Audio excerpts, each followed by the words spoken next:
all you lovely people, Snapping Dragon Lily here, and today is going to be a little bit more of a sit-down video, mostly because I tried to film it while walking around doing things and I completely failed miserably. Hi Maki. Yes, hello to you too. But I completely failed miserably, so now we're just going to do a sit-down video, even though it's not that serious. So I just want to talk about what my experience was being diagnosed with autism, and this will probably be one of a few different videos. Not sure how many yet, but I'm just gonna kind of talk about autism and autism in adulthood and what that's like and different things like that, and what it was like growing up as that is my normal and no one realizing that I was not neurotypical. And then we're of course joined by Maki, who is deciding that she wanted cuddles and now she's upset because I'm not giving her all the attention in the world. Yeah. Hi. Like, do you see this dog? Maki. Hi, baby girl. Love you. So anyways, here, I want to say about 4-5-ish months ago, here at the beginning of 2022, I started looking into getting diagnosed with autism. And the thing is that for a really long time I thought that I just had ADHD or attention deficit hyperactivity disorder instead of autism, because I felt I had a lot of autistic friends and I never wanted to validate them, and I always felt like my struggles were just like the normal baseline struggles. Like, sure, I got distracted a little bit, but it wasn't like I was really struggling harder than the average person, because in my head everyone's brain worked just like mine. So then I sit there and I have this one, and I have her, she's a service dog in training, not for autism, but she's a service dog in training for a medical alert. So she's gonna alert me whenever levels of my body get wonky and weird and I try to fall over, basically. So she's very, very good at keeping me safe. But I was having a few different access issues with her, and I started noticing that she may be helpful in other ways, but I didn't really have a way to pin it with anything else. So I was talking to my friend's mom and my friend, and they were like, hey, have you ever looked at the autism diagnosis in the DSM-5? Do you know what the DSM-5 is? It's basically the big book of stuff in the United States that they use to diagnose people with anxiety, depression, basically a bunch of mental health things. So I sit there and I look up the DSM-5, I look up autism, and I'm like, I relate to like 90% of that. Like, there may be 2 on this list that kind of recall doing in my childhood but really don't do it anymore. And then they're like, okay, now look up the one for ADHD. So I do. And I only matched maybe like 2 of them, and those 2 were shared with ASD. And I was just like, no. And then I sit there and we're talking with a bunch of our friends, and they're all like, yeah, that completely tracks for you. Like, how have you not seen this before? How's no one in your family seen this before? So then, with everything that's going on, and with me really desiring to get some accommodations for like fidget toys or accommodations for testing or things like that in college especially, and also to be able to have something to pin a couple of her tasks onto, because I knew that there were tasks that could help mitigate whatever was going on in my head, but I didn't know what was going on in my head. So I couldn't actually link it with like a direct disability or a direct thing that's impacting my life. So I sit there and I call my insurance company. I'm like, hey, is this covered?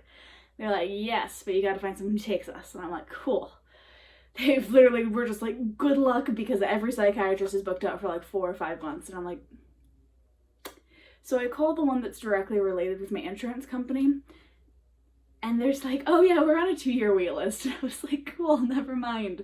So then they give me a list of references. And then I call a few people on those references, and they start giving me more references until I found the specific clinic that I went to. And that clinic was honestly amazing, and I loved what they did.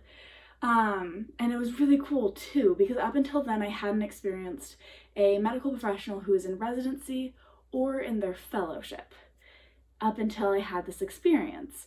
And I didn't realize she was in her fellowship until I got all my diagnosis paperwork back. And I was reading through it like with a fine-tooth comb just because it fascinates me. And one of the biggest reasons I got diagnosed was because I wanted to learn more about myself. And I wanted to kind of understand what made my brain tick and how did that make me different from other people. Because I've also always been interested in psychology, but music has my heart just about this much more. But it's one of those things where I was like, I have friends who are planning on going to medical school, or I have friends who have thought about medical school, and they've always been like, oh yeah, fellowships and residents are just like doctors. They're just learning how to be a better doctor. I was like, cool, I guess. And then that really made sense whenever I actually worked with one. It's because they were no lesser doctor. She was absolutely amazing. But basically I sat there and I had a virtual appointment with her while I was visiting a friend down south. And I was like, hey, yada, yada, yada, yada, yada, this is why I think I have autism. These are like the different things that I do. And the entire time I had a fidget toy in my hands and I was rocking back and forth because this is one of my like favorite sims, is just doing this. So I was sitting there on a bed, especially because I was anxious, which made me sim more. So I was like sitting there on a bed and I was all like nervous, and she was just like, cool. So then she asked me questions about anxiety, she asked me questions about depression to see if I qualified for either of those, and asked me questions about like past traumas and things like that. So I exposed all of that to her and I explained everything to her. And then she's like, okay, cool, let's make you another appointment. This is how this is going to go down to be able to get you diagnosed. And they were really, really quick about it. I got my diagnosis within a month and a half, and I could have gotten it quicker if I just didn't have scheduling issues. Because I would just have class or I would have work or something like that over whenever they wanted to fit me in. So then fast forward a couple weeks from there, and I go to their facility in northern Utah, and I do an IQ test. And I was not expecting an IQ test to be a part of this. Like, she said it, but it really didn't click in my brain that like that was going to be a part of it. So then I sit there and I do the IQ test. Like, my brain hurts. And bless my sweet boyfriend, he came with me. And I didn't realize they were going to like watch my every move, but like he entered the clinic with me, and that was put on my diagnosis paperwork. It was like phase 2. Lily brought her partner into the clinic with her, and I was like, cool. So I didn't have her, mostly because of the fact that she's still learning doctor's offices and still learning how to like relax. So I've taken her to the urgent care with me once, but I haven't yet brought her, and I plan to take her to therapy with me next semester. But she hasn't quite gotten that far where she can like consistently just like breathe and be calm while mom is like being anxious, because she's not a psychiatric service dog. So she's just like, mom's anxious, what do I do? And I really need to teach her something to do, or just leave it alone. So yeah, so I finish up with that. My partner takes me to go get a milkshake because my brain is absolutely fried and everything is suddenly way too loud, and I just want to go home and take a nap because my brain just hurts and like my sensory issues are amplified. Don't know why that happened, but it did. So then about a week later, I then go into her office, which is closer to where I live. So about a week later, I then go into her office, and it was kind of interesting because I don't know what I was expecting the differences between an adult autism like test to be or a minor autism test to be, because she still had me like demonstrate imaginative play and demonstrate like gave me toys while she like made notes, and like she gave me one of those like pin things, like the things with the like little pins that you sit there and you push your hand into and it will make a shape of your hand, like those things. She gave me an option between that and some other random toy, and I sit there and I took that thing and I was just like talking about it and kept playing with it and like didn't stop. I was just like, this is fun, I don't want to put this one up. So then, and at the same time, she was also saying that she was taking notes. She gave me like a bottle cap and a string and like a couple random things. She was like, choose 3 of these items and make a story with it. And then she demonstrated with using two of the items.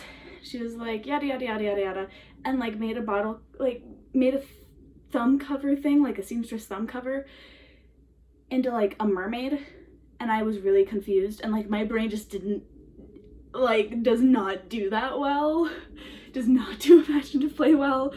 So then I sit there and she gives me the items, and like 4 of them are really, really literal, and then the other one's called like John the Shoestring or something like that. I don't really remember what scenario I made up, but it was ridiculous because my brain, like, I can kind of understand how people do that, but like seeing it happen in front of my eyes made me suddenly understand why kids confuse me so much.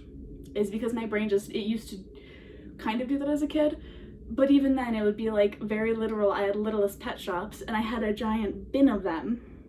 So if I needed a unicorn, I'm sure I could find a unicorn or a dog or a cat or a parrot, and I'm like, I could find the different things and the different things that they needed. So that was one of the things that I was like, huh, that's definitely taught me something about myself. And then she sat there and she demonstrated telling a story using like blocking, and because I used to be in theater, so like what I know is blocking. So like if you're fishing, you're doing this. So she has me explain how to fish and do the motions. And my motions start out as this, and then slowly shrink in, and then it kind of leaves me with doing this and finishing explaining it. Because my brain was just like, and just things weren't connecting. It was really funny. And then she had me do a couple other things. She had me read a story. She had me explain a story, like one of those like just picture books without any words. And we took turns back and forth reading out of the storybook without words and like making up stories, which that was interesting because that one I could do a little bit better, but I just like looking at the pictures. Like the pictures are just like, ooh, pretty.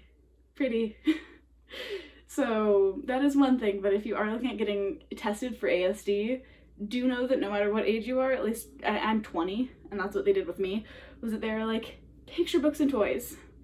And it was actually really fun, and my brain didn't hurt as much, and I actually felt really validated afterwards because I was something like, wow, these things aren't in my head.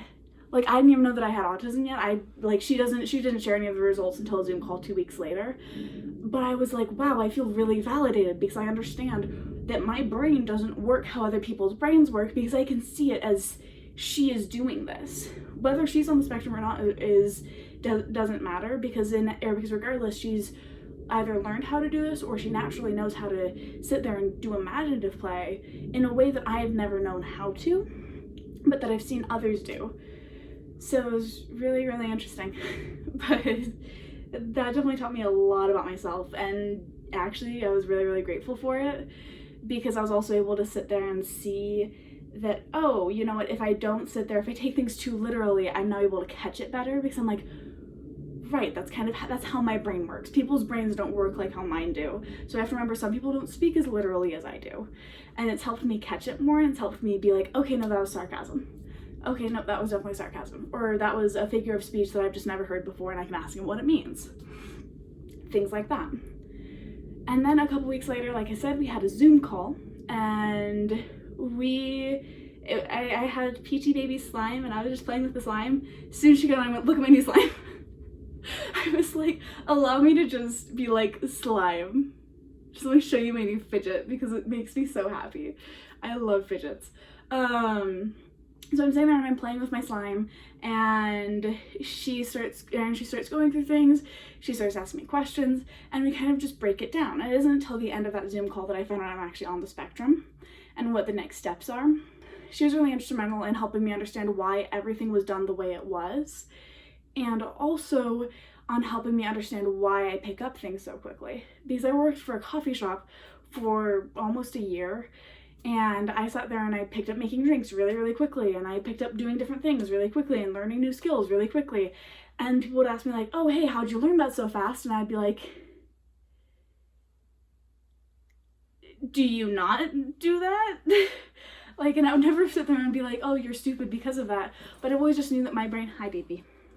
I always just knew that my brain was wired a little bit differently that makes it so that I can learn things quicker, or that I can understand things with like a much broader sense of what the thing is or how to correlate the things with other things. Because the coffee shop that I worked at, it was like, oh, this many pumps for this drink and this many pumps for if you're doing this type of this drink and this size. And I just like built a chart in my brain and it was done. And I was like, okay, cool, that's easy. And I just got it taken care of. But it was one of those things where I still, like, confused people how I got so fast on bar, or confused people on how I learned drinks so quickly, and how I just picked up on things so fast. So that was really eye-opening.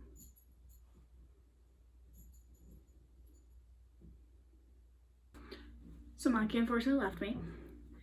However, as I was saying during that Zoom call, we sat there and we went over everything that had come about from my IQ test, everything that had come about from our in-person testing, from the pre-testing, and then it ended with the different things that I got diagnosed with, which included a few mental disorders, as well as autism spectrum disorder, which was really, really cool to find out. And then we were able to go through and be like, hey, this is what we recommend for accommodations.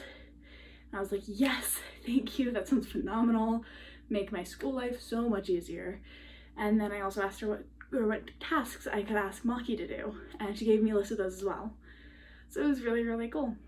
So hopefully this helps whoever may be looking at getting diagnosed, or whoever has been diagnosed and later on in life and may feel a little bit alone. I know that I definitely have, and I've found some solace in a couple of my friends who are on the spectrum, but being diagnosed later in life is really, really weird and really eye-opening, but it's also something that I highly recommend because there's a lot of kind of peace that comes after it. Anyways, I hope you all have a wonderful rest of your day, and thanks for sticking around. If you enjoyed this video, please go ahead, hit that like and subscribe button, and then hit the bell down there so you get notified when I upload. I try to upload at least once every day or once every other day as much as I can. Have a great rest of your day.